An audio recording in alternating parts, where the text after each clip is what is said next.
بسم اللہ الرحمن الرحیم نحمدہ و نصلی علی رسولہ الکریم۔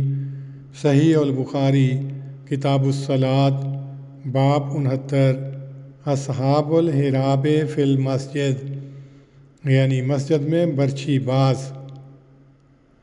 حدیث نمبر 454۔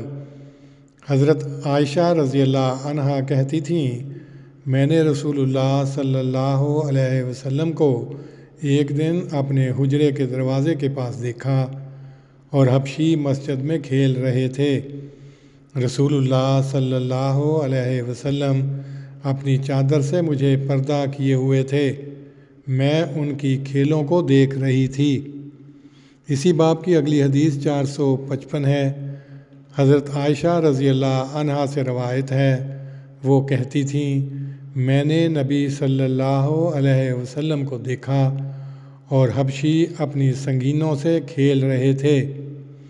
تشریح: مسجد میں تیر لے کر چلنے کی ممانعت کا ذکر ابھی گزر چکا ہے، بس اگر اس ممانعت کی بنا پر یہ فتویٰ دیا جائے کہ مسجد میں ہتھیار ننگے کرنا علی الاطلاق منع ہے تو یہ غلط ہوگا۔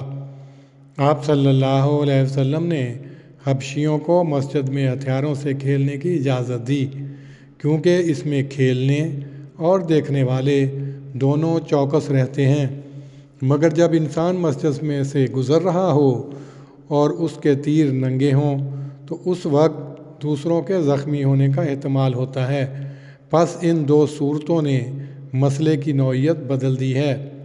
مسجد کا احاطہ کافی وسیع تھا اور اس کے متصل آپ صلی اللہ علیہ وسلم کے گھر تھے، اس لیے جنگی کرتب دیکھنے کے لیے آپ نے حضرت عائشہ کو بلایا۔ بعض مالکیوں کا خیال ہے کہ یہ کرتب مسجد کے باہر دکھلائے گئے تھے، مگر باب کا عنوان اصحاب الحراب فی المسجد پورے حزم کے ساتھ اس بات پر دلالت کرتا ہے کہ مسجد میں ہی یہ کرتب دکھلائے گئے تھے۔ مسجد کا صحن بھی مسجد کا ہی ایک حصہ ہوتا ہے۔ اللہم صلی علی محمد وعلی آل محمد کما صلیت علی ابراہیم وعلی آل ابراہیم انک حمید مجید۔ اللہم بارک علی محمد وعلی آل محمد کما بارکت علی ابراہیم وعلی آل ابراہیم انک حمید مجید۔